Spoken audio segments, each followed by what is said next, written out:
ओम शांति। 13 फरवरी के बाबा के साकार महावाक्य हैं। बाबा ने कहा, मीठे बच्चे, विदेही बन, बाप को याद करो, स्वधर्म में टिको तो ताकत मिलेगी, खुशी और तंदुरुस्ती रहेगी, बैटरी फुल होती जाएगी। बाबा ने प्रश्न पूछा, ड्रामा की किस नूंद को जानने के कारण तुम बच्चे सदा अचल रहते हो? बाबा ने कहा, तुम बच्चे जानते हो यह बॉम्ब्स आदि जो बने हैं यह छूटने हैं जरूर। विनाश होगा तब तो हमारी नई दुनिया आएगी। यह ड्रामा की अनादि नूंद है। मरना तो सबको है। तुम्हें खुशी है कि हम यह पुराना शरीर छोड़ राजाई में जन्म लेंगे। तुम ड्रामा को साक्षी हो देखते हो। इसमें हिलने की तो बात नहीं, रोने की कोई दरकार नहीं। ओम शांति। बाप बैठ बच्चों को समझाते हैं, यह जो आदि सनातन देवी देवता धर्म था उसको हिंदू धर्म में क्यों लाया? कारण निकालना चाहिए। पहले तो आदि सनातन देवी देवता धर्म ही था। फिर जब विकारी हुए तो अपने को कोई देवता कह ना सके तो अपने को आदि सनातन देवी देवता के बदले आदि सनातन हिंदू कह दिया है। आदि सनातन अक्षर भी लिखा है, सिर्फ देवता बदली कर हिंदू रख दिया है। उस समय इस्लामी आए तो उन बाहर वालों ने आकर हिंदू धर्म नाम रख दिया। पहले हिंदुस्तान नाम भी नहीं था तो आदि सनातन हिंदू देवता धर्म वाले ही समझने चाहिए। वह अक्सर करके धर्मात्मा होते हैं, सभी सनातनी नहीं है। जो पीछे आए हैं उनको आदि सनातनी नहीं कहेंगे। हिंदुओं में भी पीछे आने वाले होंगे। आदि सनातन हिंदुओं को बताना चाहिए कि तुम्हारा आदि सनातन देवता धर्म था। तुम ही सतो प्रधान आदि सनातन थे, फिर पुनर्जन्म लेते लेते तमो प्रधान बने हो। अब फिर याद की यात्रा से सतो प्रधान बनो। उन्हों को यह दवाई अच्छी लगेगी। बाबा सर्जन है ना, जिन्हों को यह दवाई अच्छी लगती है उनको देनी चाहिए। जो आदि सनातन देवी देवता धर्म के थे उन्हों को स्मृति दिलानी चाहिए। जैसे तुम बच्चों को स्मृति आई है, बाबा ने समझाया है कैसे तुम सतो प्रधान से तमो प्रधान बने हो। अब फिर तमो प्रधान से सतो प्रधान बनना है। तुम बच्चे सतो प्रधान बन रहे हो याद की यात्रा से। जो आदि सनातन हिंदू होंगे वही असुल देवी देवता होंगे और वही देवताओं को पूजने वाले भी होंगे। उसमें भी जो शिव के या लक्ष्मी नारायण, राधे कृष्ण, राम सीता आदि देवताओं के भक्त है वह देवता घराने के। अब स्मृति आई है, जो सूर्यवंशी है वही चंद्रवंशी बनते हैं। तो ऐसे ऐसे भक्तों को ढूंढना चाहिए। फार्म उनसे भराना है जो समझने लिए आते हैं। मुख्य सेंटर पर फार्म भराने के लिए जरूर होने चाहिए। जो भी आए उनको लेसन तो शुरू से देंगे ना। पहली मुख्य बात है, जो बाप को नहीं जानते तो उनको समझाना पड़ता है। तुम अपने बड़े बाप को नहीं जानते हो, तुम असल में पारलौकिक बाप के हो। यहाँ आकर लौकिक के बने हो। तुम अपने पारलौकिक बाप को भूल जाते हो। बेहद का बाप ही है स्वर्ग का रचयिता। वहां यह अनेक धर्म होते नहीं तो फॉर्म जो भरते उस पर ही सारा मदार होना चाहिए। कई बच्चे भल समझाते तो बहुत अच्छा है परंतु योग है नहीं। अशरीरी बन बाप को याद करे वह है नहीं। याद में ठहर नहीं सकते। भल समझते हैं हम अच्छा समझाते हैं, म्यूजियम आदि भी खोलते हैं परंतु याद बहुत कम है। अपने को आत्मा समझ बाप को याद करते रहें, इसमें ही मेहनत है। बाप वार्निंग देते हैं, ऐसे मत समझो कि हम तो बहुत अच्छा कन्वीनियंस कर सकते हैं, परंतु इससे फायदा क्या। चलो स्वदर्शन चक्रधारी बन गए, परंतु इसमें तो विदेही बनना है। कर्म करते अपने को आत्मा समझना है। आत्मा इस शरीर द्वारा कर्तव्य करती है। यह याद करना भी नहीं आता, ख्याल में नहीं आता। उनको कहेंगे बुद्धू। बाप को याद नहीं कर सकते, सर्विस करने की ताकत नहीं।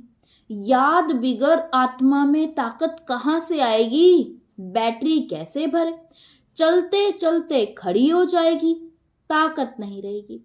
कहा जाता है रिलीजन इज माइट। आत्मा स्वधर्म में टिके तब तो ताकत मिले। बहुत हैं जिनको बाप को याद करना आता नहीं, शक्ल से पता पड़ जाता है और सब याद आएगा, बाबा की याद ठहरेगी नहीं। योग से ही बल मिलेगा, याद से बड़ी खुशी और तंदुरुस्ती रहेगी। फिर दूसरे जन्म में भी शरीर ऐसा तेजस्वी मिलेगा। आत्मा प्योर तो शरीर भी प्योर मिलेगा। कहेंगे यह 24 कैरेट गोल्ड है तो 24 कैरेट जेवर है। इस समय सब 9 कैरेट बन गए हैं। सतो प्रधान को 24 कैरेट कहेंगे, सतो को 22। यह बड़ी समझने की बातें हैं। बाप समझाते हैं पहले तो फॉर्म भराना है तो पता पड़े कहाँ तक रेस्पॉन्स करते हैं, कितनी धारणा की है। फिर यह भी आता है याद की यात्रा में रहते हैं। तमो प्रधान से सतो प्रधान याद की यात्रा से बनना है। वह है भक्ति की जिस्मानी यात्राएं, यह है रूहानी यात्रा। रूह यात्रा करती है, उसमें रूह और जिस्म दोनों ही यात्रा करते हैं। पतित पावन बाप को याद करने से ही आत्मा में तेज आता है। कोई जिज्ञासु को जलवा आदि दिखाना है तो बाप की प्रवेशता भी हो जाती है। माँ बाप दोनों ही मदद करते हैं, कहीं नॉलेज की तो कहीं योग की। बाप तो सदा विदेही है, शरीर का भान है ही नहीं, तो बाप दोनों ताकत की मदद दे सकते हैं। योग नहीं होगा तो ताकत मिलेगी कहाँ से। समझाया जाता है यह योगी है यह ज्ञानी है। योग के लिए दिन प्रतिदिन नई नई बातें भी समझाते हैं। आगे थोड़े ये समझाते थे अपने को आत्मा समझ, बाप को याद करो। अब बाबा जोर से उठाते हैं जिससे भाई बहन का संबंध भी हट जाए, सिर्फ भाई भाई की दृष्टि रह जाए। हम आत्मा भाई भाई हैं, यह बहुत ऊंची दृष्टि है। अंत तक यह पुरुषार्थ चलना है। जब सतो प्रधान बन जाएंगे तब यह शरीर छोड़ देंगे। इसलिए जितना हो सके पुरुषार्थ को बढ़ाना है। बूढ़ों के लिए तो और ही सहज है। अब हमको वापस घर जाना है। जवानों को कभी ऐसे ख्यालात नहीं आएंगे। बूढ़े वानप्रस्थी रहते हैं, समझा जाता है अब वापस जाना है, तो यह सब ज्ञान की बातें समझनी है। झाड़ की वृद्धि भी होती रहती है, वृद्धि होते होते सारा झाड़ तैयार हो जाएगा। कांटों को बदलकर नया छोटा फूलों का झाड़ बनाना है। नया बन फिर पुराना होना है। पहले झाड़ छोटा होगा फिर बढ़ता जाएगा। वृद्धि होते होते पिछाड़ी में कांटे बन जाते हैं। पहले होते हैं फूल, नाम ही है स्वर्ग। फिर बाद में वह खुशबू, वह ताकत नहीं रहती। कांटों में खुशबू नहीं होती है, हल्के हल्के फूलों में भी खुशबू नहीं होती। बाप बागवान भी है तो खिवैया भी है, सबकी नाव पार करते हैं। नाव पार कैसे करते हैं, कहाँ ले जाते हैं, यह भी जो सयाने बच्चे हैं वह समझ सकते हैं, जो समझते नहीं वह पुरुषार्थ भी नहीं करते। नंबरवार तो होते हैं ना, कोई कोई एरोप्लेन से आवाज से भी तीखा जाता है। आत्मा कैसे भागती है यह भी किसी को पता नहीं है। आत्मा तो रॉकेट से भी तीखी जाती है। आत्मा जैसी तीखी और कोई चीज होती नहीं। उन रॉकेट आदि में ऐसी कोई चीज डालते हैं जो जल्दी उड़ा ले जाते हैं। विनाश के लिए कितना बारूद आदि तैयार करते हैं। स्टीमर एरोप्लेन में भी बॉम्ब ले जाते हैं। आजकल पूरी तैयारी रखते हैं, अखबारों में लिखते हैं। ऐसे नहीं कह सकते कि बॉम्ब काम में नहीं लाएंगे, हो सकता है बॉम्ब चला दे, ऐसे कहते रहते हैं। यह सब तैयारियां हो रही हैं, विनाश तो जरूर होना है। बॉम्ब्स ना छूटे, विनाश ना हो, ऐसा हो नहीं सकता। तुम्हारे लिए नई दुनिया जरूर चाहिए। यह ड्रामा में नूंद है, इसलिए तुमको बहुत खुशी होनी चाहिए। मिरुआ मौत, मलू का शिकार। ड्रामा अनुसार सबको मरना ही है। तुम बच्चों को ड्रामा का ज्ञान होने के कारण तुम हिलते नहीं हो, साक्षी होकर देखते हो। रोने आदि की दरकार नहीं। समय पर शरीर तो छोड़ना ही होता है। तुम्हारी आत्मा जानती है हम दूसरा जन्म राजाई में लेंगे, मैं राजकुमार बनूंगा। आत्मा को पता है, तब तो एक शरीर छोड़ दूसरा लेती है। सर्प में भी आत्मा है ना, कहेंगे हम एक खाल छोड़ दूसरी लेते हैं। कभी तो वह भी शरीर छोड़ेंगे, फिर बच्चा बनेंगे। बच्चे तो पैदा होते हैं ना, पुनर्जन्म तो सबको लेना है। यह सब विचार सागर मंथन करना होता है। सबसे मुख्य बात है बाप को बहुत प्यार से याद करना। जैसे बच्चे माँ बाप को एकदम चटक जाते हैं, वैसे बहुत प्यार से बुद्धि योग द्वारा बाप को एकदम चटक जाना चाहिए। अपने को देखना भी है कि हम कितनी धारणा कर रहे हैं। नारद का मिसाल भी है ना। भक्त जब तक ज्ञान ना उठाए तब तक देवता बन ना सके। यह सिर्फ लक्ष्मी को वरने की बात नहीं, यह तो समझने की बात है।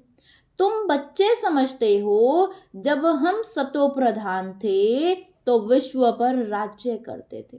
अब फिर सतो प्रधान बनने के लिए बाप को याद करना है। यह मेहनत कल्प कल्प तुम यथा योग यथा शक्ति करते ही आए हो। हर एक समझ सकते हैं हम कहाँ तक किसी को समझा सकते हैं। देह अभिमान से हम कहाँ तक निकलते जा रहे हैं। मैं आत्मा एक शरीर छोड़ दूसरा लेती हूँ। मैं आत्मा इनसे काम लेती हूँ। यह मेरे ऑर्गन्स हैं। हम सब पार्टधारी हैं। इस ड्रामा में यह बेहद का बड़ा नाटक है। उसमें नंबरवार सब एक्टर्स हैं। हम समझ सकते हैं इसमें कौन कौन मुख्य एक्टर्स हैं। फर्स्ट, सेकंड, थर्ड ग्रेड कौन कौन है। तुम बच्चे बाप द्वारा ड्रामा के आदि मध्य अंत को जान गए हो। रचयिता द्वारा रचना की नॉलेज मिलती है।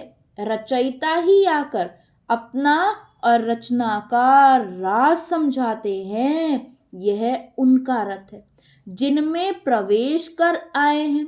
कहेंगे तब तो दो आत्माएं हैं। यह भी कॉमन बात है ना। पित्र खिलाते हैं तो आत्मा आती है ना। आगे बहुत आते थे, उनसे पूछते थे। अभी तो तमो प्रधान हो गए हैं। कोई कोई अब भी बतलाते हैं हम आगे जन्म में फलाना था। फ्यूचर का कोई नहीं बताते, सभी पिछाड़ी का ही सुनाते हैं। सब पर तो कोई विश्वास नहीं करते। बाबा कहते हैं मीठे बच्चे, अब तुमको शांत में रहना है। तुम जितना जितना ज्ञान योग में मजबूत होंगे तो फिर पक्के सॉलिड हो जाएंगे। अभी तो बहुत बच्चे भोले हैं। भारतवासी देवी देवताएं कितने सॉलिड थे, धन से भी भरपूर थे, अभी तो खाली हैं। वह सॉल्वेंट और तुम इंसॉल्वेंट। तुम खुद भी जानते हो भारत क्या था, अब क्या है। भूख मरना ही पड़ेगा। अनाज, पानी आदि सब कुछ नहीं मिलेगा। कहाँ बाढ़ होती रहेगी तो कहाँ पानी की बूंद भी नहीं होगी। इस समय दुख के बादल है, सतयुग में सुख के बादल है।